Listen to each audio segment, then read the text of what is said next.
Saudara diberkati oleh gembala saudara, sudah bersyukur untuk Pastor Andy, Pastor Lia, saya bersyukur untuk pertemanan yang ada.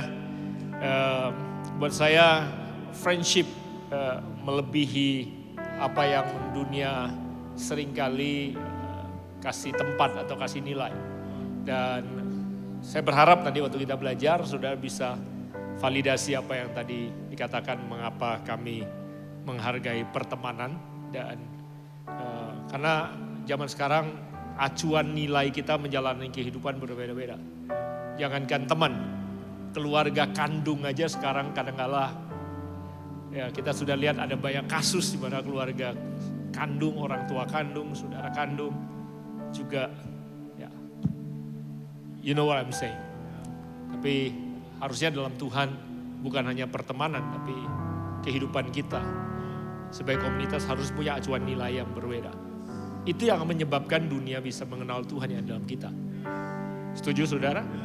Dan saya percaya waktu kita berdoa buat Indonesia, perilaku kita dan bagaimana kita memperlakukan satu dengan yang lainnya akan bicara jauh lebih kuat daripada tengkingan doa kita saja. Kita perlu berdoa karena yang kita lawan bukan darah dan daging. Tapi bagaimana kita saling mengasihi lintas suku, lintas asal usul, lintas latar belakang, bahkan lintas agama kita bisa saling mengasihi. Disitulah dunia bisa melihat bagaimana Tuhan bicara dan bekerja dalam melalui kehidupan kita. Setuju? Sudah siap belajar? Bagaimana kalau saudara kasih high five 2-3 orang? Dan kalau saudara diberkati oleh teman-teman yang ada, bagaimana kalau saudara ucapkan terima kasih buat mereka sekali lagi. Sebelum saudara duduk, please be seated, silakan duduk. Saya dan istri bersyukur punya kesempatan melayani saudara. Dan sepanjang hari ini it's been a pleasure, ini kebaktian terakhir. Saya dari pagi melayani 4 kali. Saudara yang baru bangun siang dan baru sarapan, ibadah jam 6. Harusnya kekuatan dan semangat saudara jauh lebih dari saya, bukan? Jadi kalaupun saya ngomongnya udah mulai ngaco-ngaco karena udah 4 kali kebaktian, saudara gak ngerti kalau saudara tetap cheering for me, harusnya saya bisa berkhotbah lebih baik. Nah, I like that. Nah, kalau Pas Andi memang saya bayar untuk lakukan itu. Kalau saudara melakukannya dengan sukarela dan saya akan berterima kasih kalau saudara mendukung. Saudara siap belajar? Saudara mencatat khotbah, saya beri judul hari ini khotbahnya There is none like you Jesus. Tidak ada yang lain seperti engkau. Kenapa? Karena tema dari gembala saudara dan tim pengembalaan yang ada sepanjang bulan ini adalah mendalami Tuhan. Untuk mengenal Tuhan lebih dalam lagi. Dan khusus untuk minggu ini saya dengar serinya berapa bulan? 4 bulan malah. Wow, 4 bulan saudara mendalami Tuhan. I'm so grateful, bersyukur saudara belajar ini. Dan khusus untuk minggu ini kita belajar tentang apa istimewanya Tuhan kita. Yesus itu bedanya apa? Spesialnya apa sih? Tuhannya orang Kristen, apa yang membedakan dia dari yang lain? What makes him so special? Itu yang kita akan pelajari hari ini. Dan tentunya saya akan menjawab dari latar belakang saya. Tadi saya sempat banyak kenalan, cerita latar belakang saya. Bahkan sama papanya Pastor Andy tadi, beliau baru kemudian, oh Anda mechanical engineering. Karena beliau mechanical engineering, dia insinyur mekanik, lulusan Jepang. Dan dia bilang, oh Anda belajar di Jerman. Saya bilang, ya. Terus kemudian dia berkata, ya Jerman standarnya lebih tinggi. Ya tergantung ya, sekarang Jerman juga udah menurunkan standarnya karena saingannya produk Cina. Jadi barang bagus kalau harga mahal gak ada yang beli buat apa. Jadi saya temukan bahwa Jerman juga mengalami degradasi nilai dalam hal apa yang mereka lakukan. Jadi latar belakang saya mesin, saya anak pendeta. Tadi pagi udah 4 kali saya jelaskan, ada yang 4 kali saya jelaskan, saya anak pendeta. Saya dari lahir udah Kristen, saya gak punya pilihan Tuhan karena saya sudah dipilihkan. Tapi beragama Kristen sama mengalami dan mengenal Tuhan, yakin Yesus itu istimewa, itu 2 hal berbeda. Jadi dari pengalaman saya, saudara bayangkan anak pendeta, apalagi anak pendeta yang sempat sakit hati sama Tuhan. Kenapa saya sakit hati sama Tuhan? Saya lahir di Sumatera, saya besar di Sumatera di Tanah Karo, ada yang orang Karo di sini? Saya Maju-Ajua, saya Brasagi, Kabanjahe, karena ayah saya pendeta. Jadi saya sempat marah sama Tuhan karena saya merasa gak adil. Kenapa Tuhan izinkan saya lahir besar di Tanah Karo, tapi kok jadi Spanyol kayak begitu? Saya merasa nggak adil. Kenapa nggak saya sekalian ginting kek, apa kek, atau kok nggak tobing kek ya. Saya di Sumatera susah. Udah itu papa jadi pendeta. Anak pendeta di Sumatera itu susah hidupnya, saudara. Jadi saya nggak pernah mau mimpi jadi hamba Tuhan, apalagi jadi pendeta. Karena saya mimpi saya dari kecil adalah jadi orang kaya. Ada yang pengen jadi orang kaya di sini? Gak ada, karena di GC saya dengar semua sudah kaya. Jadi, wah, biarlah saya sendiri pengen jadi orang kaya. Ya, jadi saya mimpinya pengen jadi orang kaya. Sudah bayangkan, saya marah sama Tuhan karena merasa bahwa saya pada waktu di kandungan mama gak pernah dikasih kesempatan untuk milih. Kalau saya bisa milih, saya gak akan milih ukuran mata maksimal sebesar ini. Saya pengen kalau boleh ada lipetannya. Dan matanya lebih besar sedikit. Kalau boleh warna kulit gak sepucat ini Spanyolnya. Udah namanya Spanyol, mukanya begini. Ya mau masuk sekolah negeri aja gak bisa. Karena di antara kalangan orang Spanyol bermata sipit, om ini bukan yang paling pintar. Zaman saya mau masuk kuliah, ada kuota untuk orang Spanyol. Jadi saya tahu di antara kalangan orang Spanyol, saya bukan yang paling pintar. Makanya gak masuk USU. Universitas Sumatera Utara, kalau yang lain gak tahu apa itu USU. Akibatnya saya harus masuk sekolah swasta. Untuk sekolah swasta, papa pendeta gak punya tabungan. Jadi saya marah sama Tuhan, kenapa? Kalau Tobing kan masuk, kalau Siregar kan masuk. Kenapa Karol? Terus papa pendeta, kalau konglomerat kan tenang, tinggal pilih mau sekolah swasta yang mana. Bahkan luar negeri pun tinggal pilih. Saya marah sama Tuhan, saya marah sama papa, terus secara tidak sadar marah sama negara. Merasa diperlakukan tidak adil, merasa boleh dong, kan subjektif ya namanya juga. Yang rasa juga aku. Jadi tumbuh besar anak yang sangat memberontak, terus belajar mesin. Yang dilatih untuk gak percaya apapun juga sebelum bisa dibuktikan. That's my background. Tapi Tuhan gak pernah takut ditantang, ngambekin sama anak muda yang sakit hati. Dia kayak, aduh panik nih, susah nih kasus, susah. Singkat cerita, saya bersyukur kalau Tuhan hadir dalam hidup saya. Bahkan yang saya lepas bukan hanya kesempatan untuk bekerja, karir, dan mengejar pencapaian manusia. Saya bersyukur saya dikasih kesempatan melayani Tuhan. Walaupun awalnya merasa dipaksa. Tapi saya bersyukur dipaksa. Dan sampai detik ini saya gak menyesal untuk melayani Tuhan. Amin. Nah saya berharap di 2 jam khotbah saya ke depan ini saya bisa. Ini katanya kebaktian terakhir kan. Gak ada lagi kebaktian berikutnya. Jadi khotbahnya boleh 2 jam. Dan katanya kebaktian terakhir ini penuh dengan orang-orang yang sangat cinta Tuhan. Karena hari Minggu malam mereka memilih untuk kebaktian 3 jam. Dibanding makan malam di Gandaria City. Saya dikasih tahu begitu, saya gak tahu benar apa enggak. Katanya mereka senang sekali kalau khotbahnya overtime, panjang banget. Katanya pernah kebaktian terakhir itu selesai jam 10 malam ya, karena ada lawatan Tuhan. Jadi saya dikasih kebebasan. Ada yang mulai, sebentar lagi kita akan berdoa. Kalau saudara mau keluar diam-diam, jangan takut dan jangan merasa bersalah. Saya berharap di waktu yang saya punya, saya bisa menolong saudara dalam perjalanan saudara membangun keyakinan saudara. Sehingga saudara tidak merasa terjebak jadi orang Kristen. Karena saudara memilih untuk ikut Tuhan. Saudara siap belajar? Sekali lagi, mari kita masuk. 2 Timotius pasal 3, ini acuan saya sepanjang hari untuk memulai pembahasan kita. Bicara tentang kondisi manusia di akhir zaman. Ini tulisan Paulus. Dia katakan begini, ketahuilah, dia bilang sama Timotius bahwa pada hari-hari terakhir akan datang masa yang sukar. Dia gak bilang masa yang mudah. Masa yang sukar, tough times. Dikatakan ciri-ciri yang masa sukar itu adalah manusia akan mencintai pasangannya.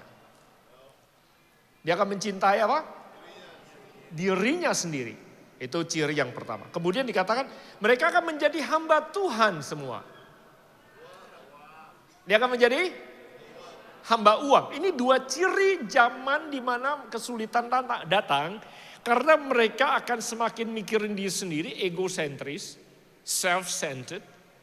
Dan mereka akan menjadi hamba uang. Artinya uang itu Tuhannya, mereka jadi hambanya. Artinya semua pilihan kehidupan, referensi, acuan, Mereka mengambil keputusan, acuannya apa? Uang. Makanya gak heran banyak anak yang memperkarakan bapaknya. Atau banyak, sekarang ini lagi viral di salah satu kota di Jawa Timur. Ada keluarga kandung lagi cakar-cakaran, saling memolisikan. Kenapa? Karena uang. Boro-boro teman, pertemanan.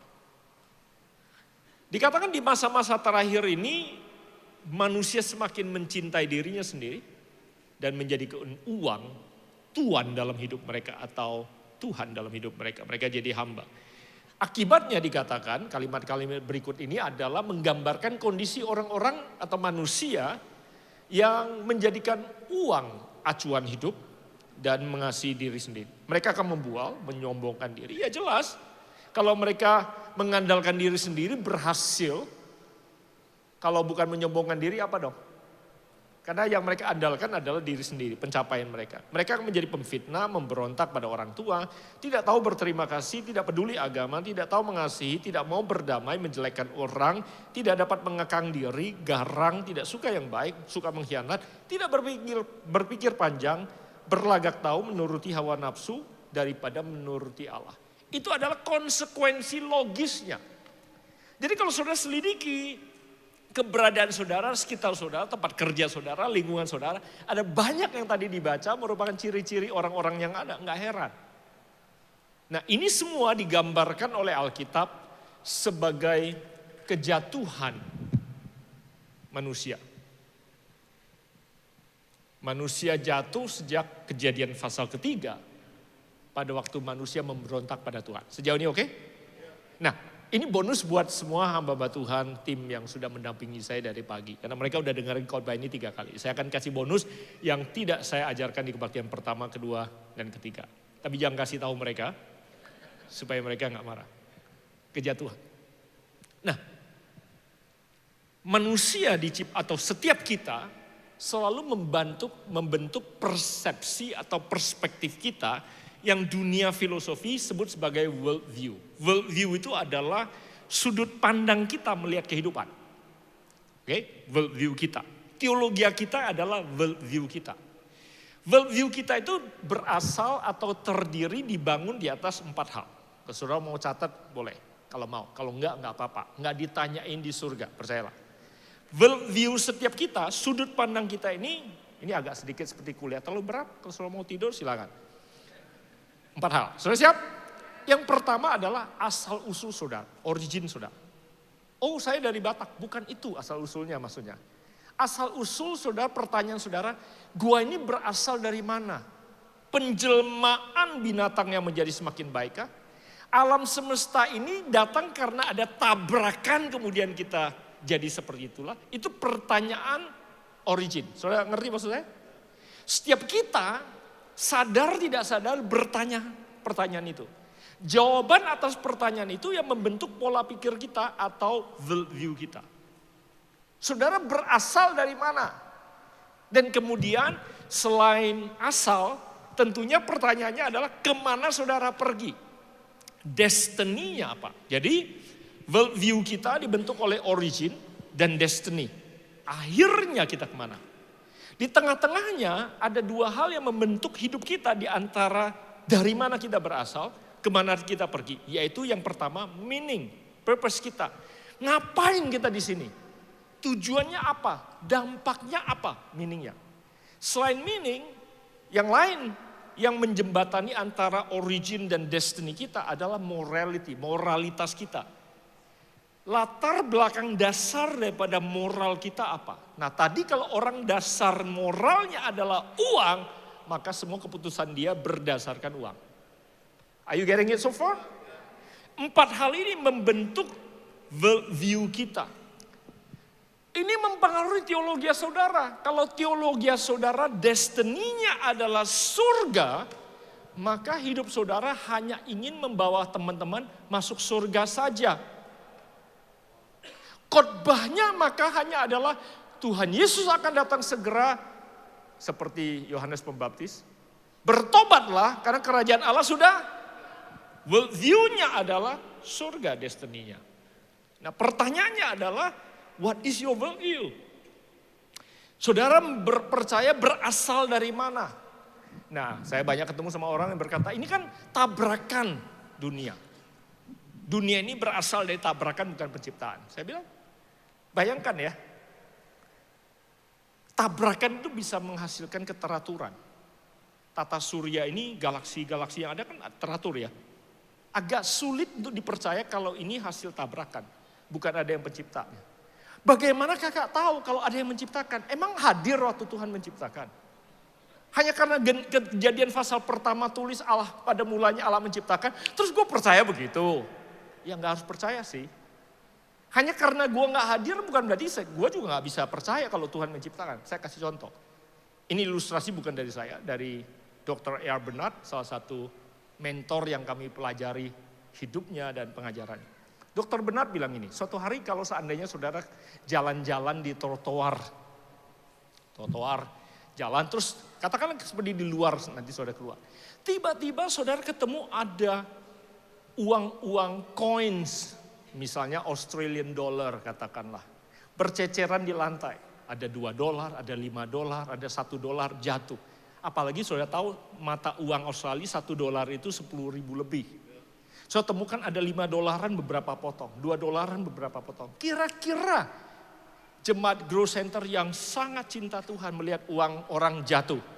Apa yang akan dilakukan? Bijak sekali. Ambillah. Minimal ambil untuk dikembalikan kepada yang maunya. Tapi minimal ambil dulu, mau diapain terserah. Get it? Nah sekarang saya mau tanya. Kalau sudah keluar dari ruangan ini, terus kemudian sudah temukan ada tumpukan uang Australia, coins, tertumpuk rapi, tersusun rapi di depan. Uang $5 ada 10 lebih, tertumpuk. Apa yang sudah akan lakukan?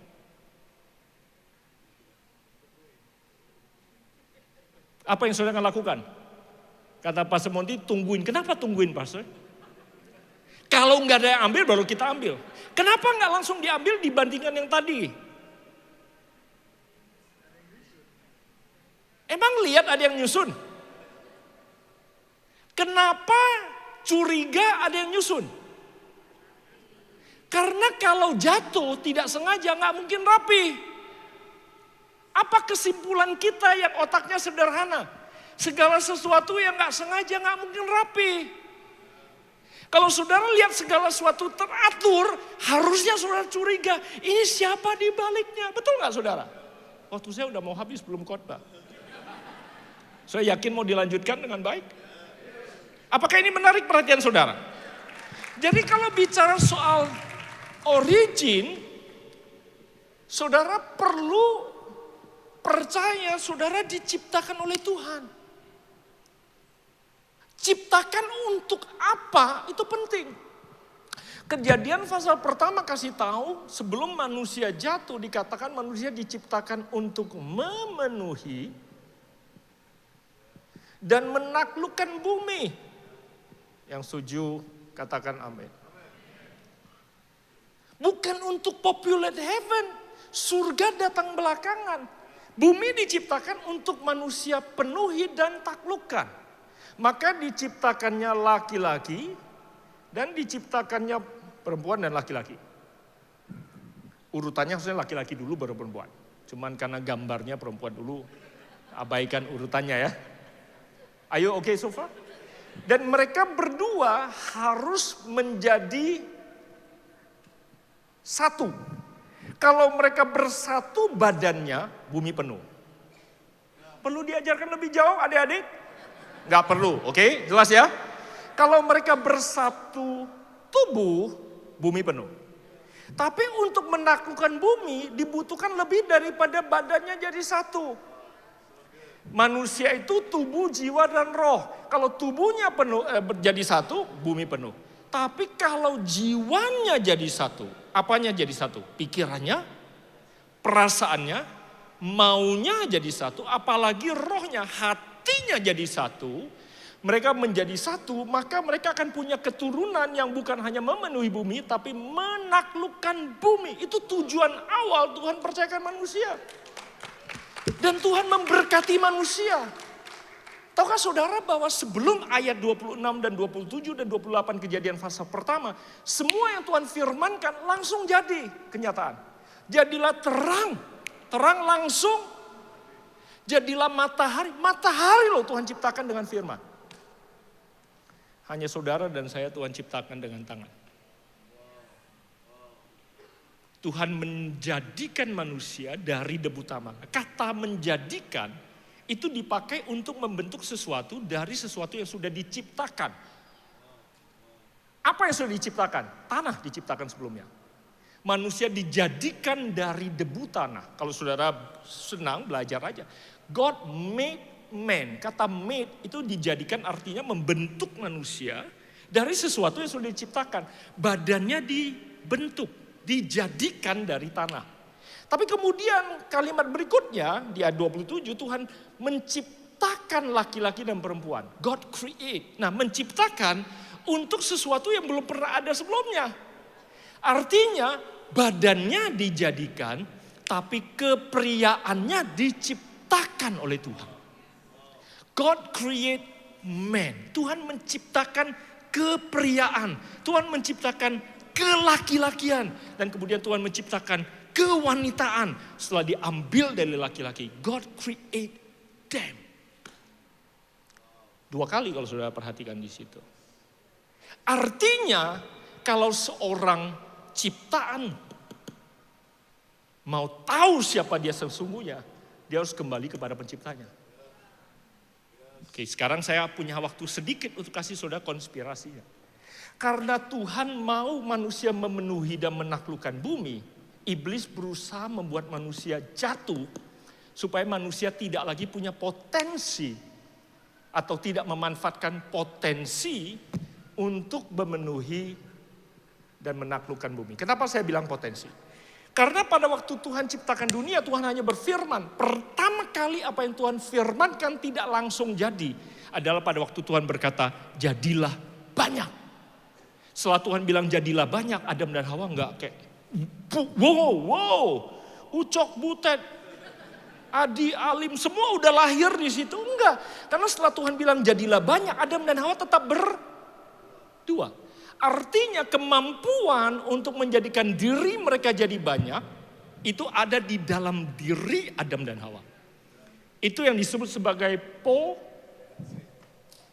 Kalau Adam dan Hawa memanfaatkan potensi itu untuk menjadikan diri mereka banyak, maka bumi penuh. Demikian juga dengan menaklukkan bumi. Are you getting it?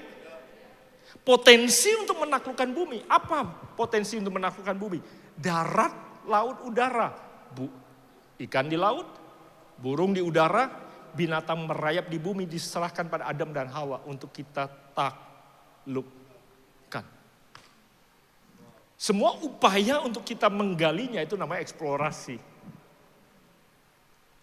It's all given to you and I. Nah, itu nggak bisa ditarik lagi karena Tuhan sudah ucapkan penuhi dan taklukkan bumi. Yang iblis bisa lakukan adalah menghalangi mereka untuk bisa mengeluarkan potensi mereka untuk memenuhi dan menaklukkan bumi. Makanya manusia dibuat jatuh. Belum berkhotbah.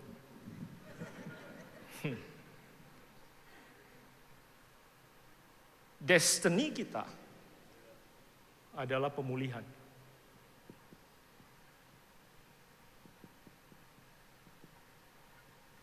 Surga adalah bagian daripada pemulihan kita.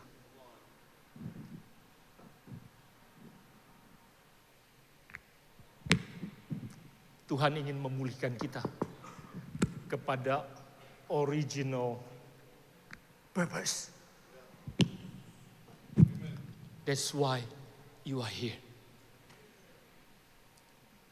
Grow Center tidak buru-buru ingin kirim saudara ke surga saja. Grow Center ingin saudara pulih hidupnya. Sehingga saudara bisa memenuhi dan menaklukkan bumi. Dan dunia melihat hidup saudara mempermuliakan Tuhan yang menciptakan. Dan Tuhan yang karena untuk kita dari kejatuhan bisa pulih. Di sini letak yang mau harus saya khotbahkan. Apa bedanya Yesus? Karena Yesus datang untuk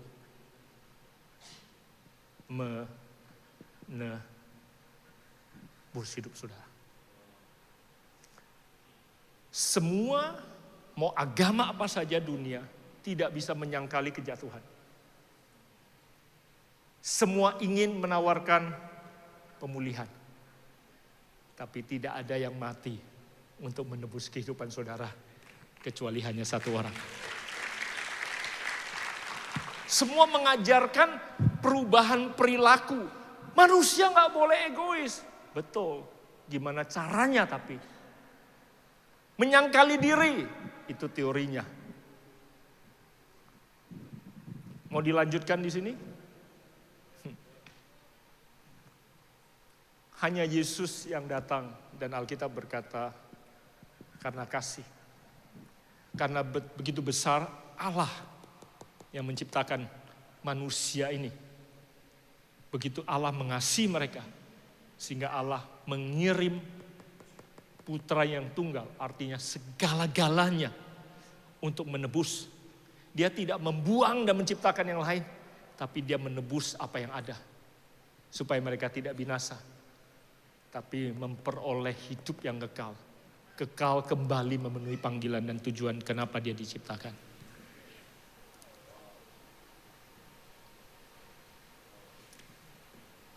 Motivasinya kasih. Cinta. Karena begitu besar cinta Tuhan, Bapa. Dia berkorban. Cinta dibuktikan dengan perbuatan. Cinta dibuktikan dengan pengorbanan.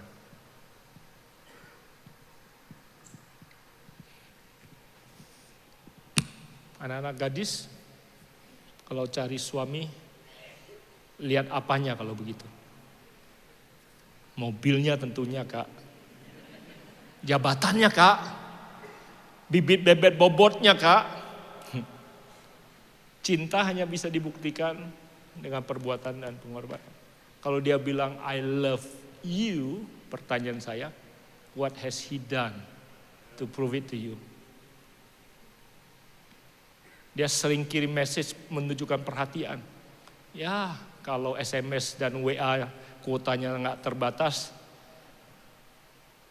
masih murah. What has he done? Apa yang dia lakukan untuk buktikan dia sayang. Kalau Yesus bilang, aku buktikan dengan mati buat kamu. Jadi kalau mau tahu dia sayang, suruh dia ikutin apa yang Yesus lakukan. Buktikan kalau kamu sayang. Tapi saya juga bilang, detik-detik terakhir sebelum dia mati, tahan dia. Kalau dia mati, terbukti dia sayang. Tapi sia-sia kan? Kasih dibuktikan dengan perbuatan. Dan kasih dibuktikan dengan pengorbanan. Kasih Tuhan dinyatakan bagi kita melalui pengorbanan dia di atas kayu salib. 1 Yohanes 4 ayat 9 terjemahan sederhana Indonesia bilang gini, beginilah cara Allah menyatakan kasihnya kepada kita. Dia mengutus anaknya yang satu-satunya, artinya is everything he has. Dia kalau punya banyak dia utus satu gak masalah, dia punya satu doang ke dalam dunia ini dan dikatakan supaya, semua orang bilang supaya. Artinya tujuannya adalah memulihkan kita supaya kita bisa menerima kembali panggilan yang dari awal, tujuan semula, yang kekal yang Tuhan berikan bagi kita. So salvation. Lanjut daripada apa yang saya ingin bagikan bagi saudara, selain penebusan, selain salvation, untuk memulihkan kehidupan manusia. Yang kedua adalah, yang membedakan Yesus selain adalah kematiannya, ada penebusannya. Yang kedua adalah, yang membedakan Yesus adalah kebangkitannya. Resurrection. Jadi selain salvation, jadi kalau saudara ditanya, kenapa Yesus istimewa? Karena gak ada yang lain yang pernah mati. Cuman hari ini tantangannya adalah saudara bukan hanya tahu dia mati bagi saudara. Tapi kalau saudara merasakan kasih itu secara pribadi. It becomes personal. Itu yang mengubah hidup saya waktu saya menjadikan apa yang saya tahu jadi sesuatu yang pribadi. Biasanya kalau saudara ngalamin itu, saudara gak bisa menahan diri. Bukan cengeng, Bukan coba buat-buat, enggak. Luapan emosional itu atau luapan emosi kita adalah wujud atau bagian daripada respons kita kadang-kala.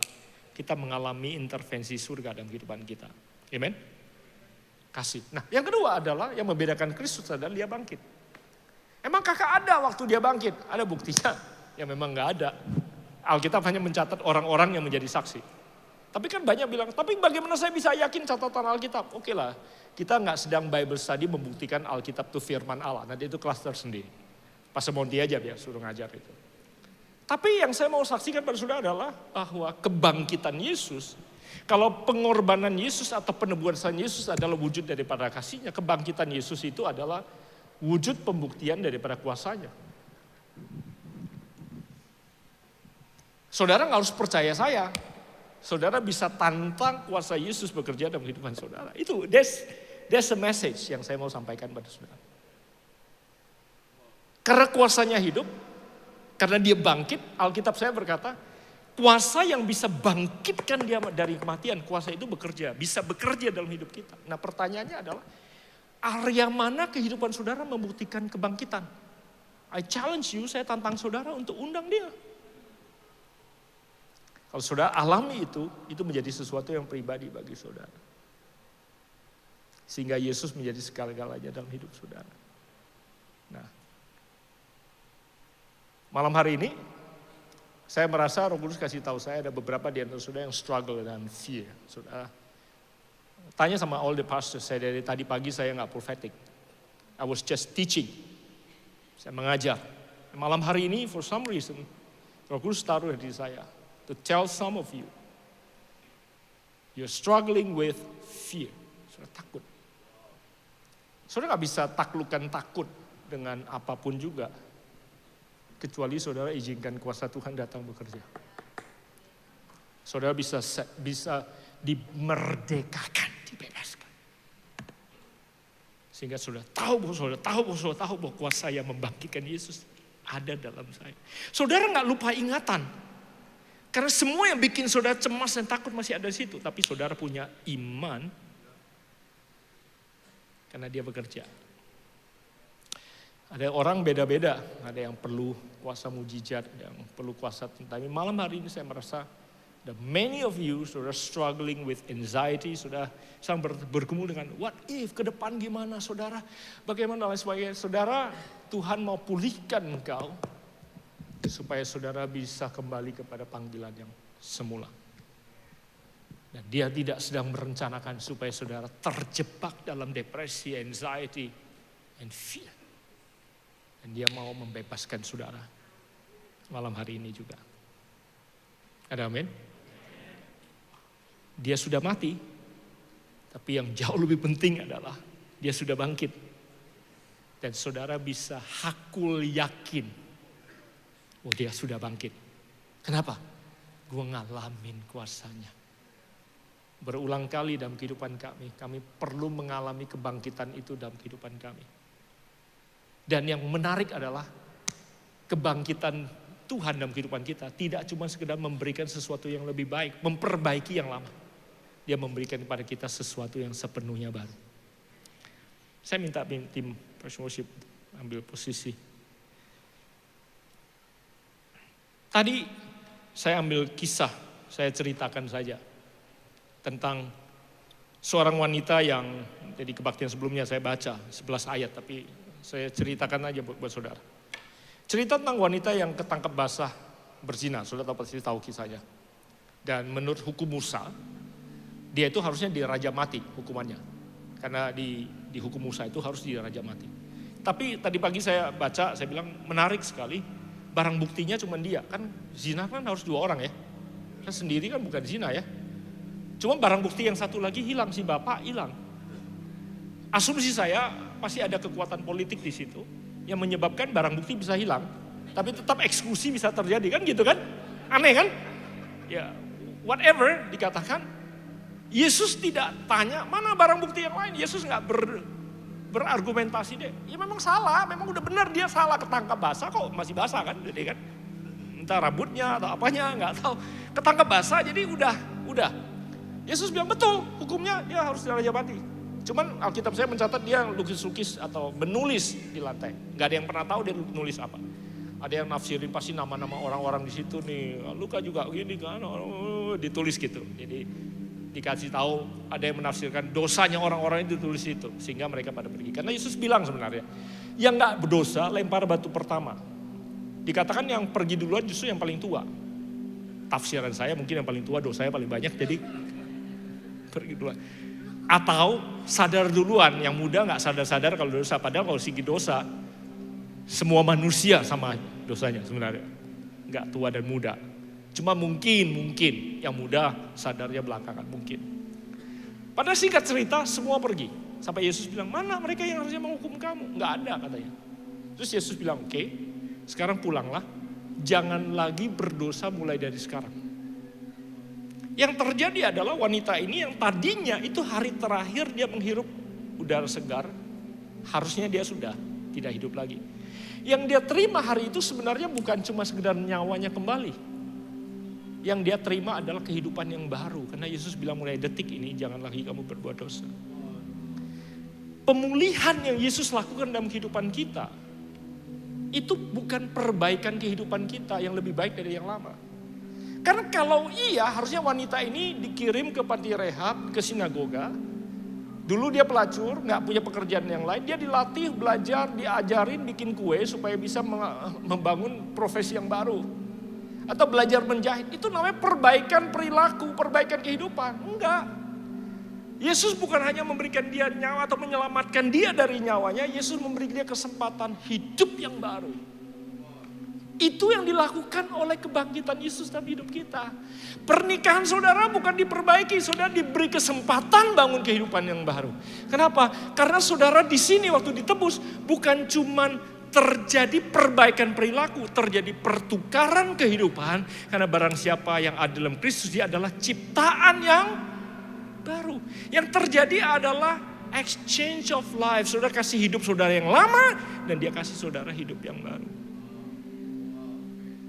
New life. Jadi kalau iblis coba ingatkan, kan tapi kan lo dulu. Betul, yang dulu itu mati udah. Yang hidup sekarang yang baru. Walaupun gak ganti nama. Karena orang Kristen gak perlu ganti nama setelah dibaptis. Oh, ganti nama aja tapi perilakunya enggak, sama aja. Hari ini, apa yang menjadikan Yesus istimewa dalam hidup saudara? Dia kasih saudara hidup yang baru. Kuasa kebangkitannya bekerja dalam hidup saudara. Jadi bukan hanya ketakutan, bukan hanya anxiety, bukan hanya depresi. Whatever your past is, dia sudah beri hidup yang baru. Kebangkitan dalam kehidupan saudara. Itu yang menjadikan saudara istimewa dan menjadikan dia beda sama yang lain. Bukan karena saudara berusaha menjadi lebih baik, orang Kristen yang lebih baik. Versi yang lebih baik daripada diri aku sendiri. Kalau saudara kembali kepada original purpose, saudara akan dipercayakan Tuhan untuk mengelola apapun juga yang saudara, Tuhan akan percayakan. Kembali kepada manusia di zaman terakhir, mencintai diri sendiri. Saudara yang bisa lepaskan itu kalau saudara tahu bahwa hidup saudara yang baru bukan lagi punya saudara. Sehingga kalau saudara dipercayakan menaklukkan bumi, dikasih posisi tinggi, saudara gak lupa daratan. Karena saudara tahu kalau bukan karena dia. Dan ini bukan klise. Dalam hati saudara tahu, bukan karena dia. Gak mungkin gue di sini. Sehingga saudara tidak jadi hamba hepeng. Oh hepeng? Hanya orang Medan yang tahu itu hepeng. Karena berapapun yang di tangan saudara, saudara tidak menjadi budak. Saudara mau berdoa buat Indonesia Mas? Pastikan ada generasi yang mengalami ini. Gak mengalami ini, dia boleh pintar, dia boleh kaya. Selama tuannya uang,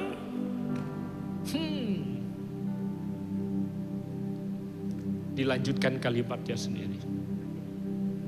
Dia boleh janji apa saja. Saudara perlu mengelola ekspektasi saudara menagih janji. Karena kalau tidak akan mengalami yang dinamanya apalagi habis nyoblos kan? Kelola ekspektasi saudara. Tapi kalau yang dipercaya Tuhan, itu menaklukkan bumi, betul-betul mengalami ini.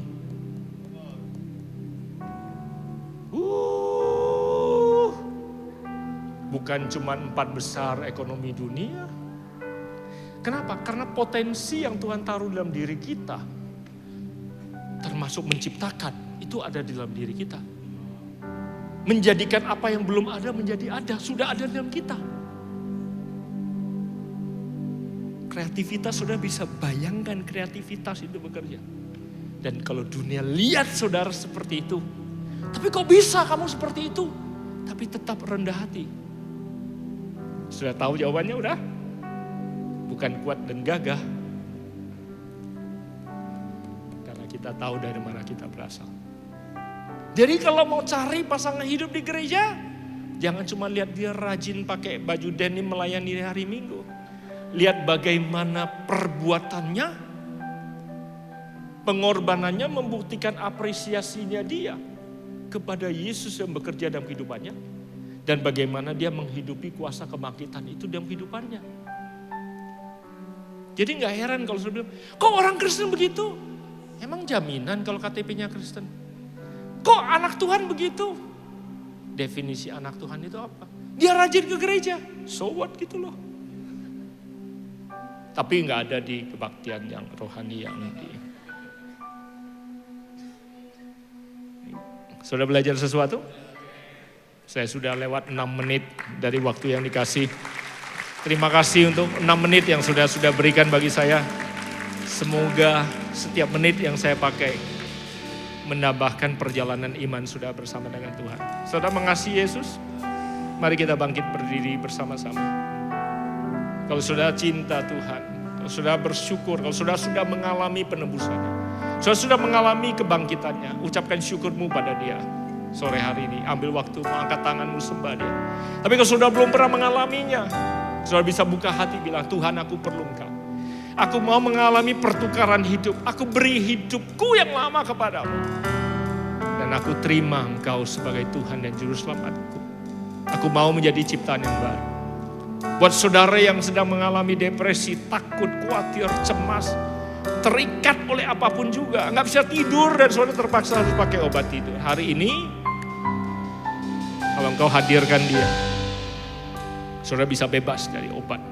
Saudara bisa bebas dari takut. Saudara bisa bebas dari cemas. Mimpimu yang sudah mati bisa bangkit kembali. Pengharapanmu yang sudah mati bisa bangkit kembali. Pernikahanmu yang mati bisa bangkit kembali.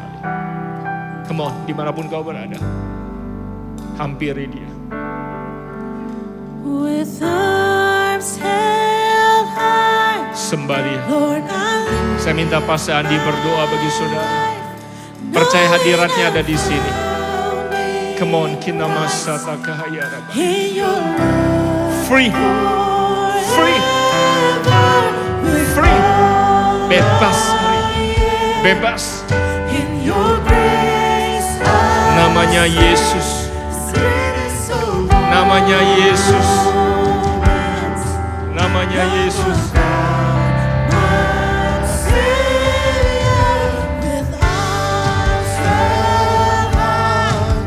Lord, I give my life, knowing I'm found. Come on, Gates, just lift up your hands, worship Him. Angkat tanganmu sembah Dia.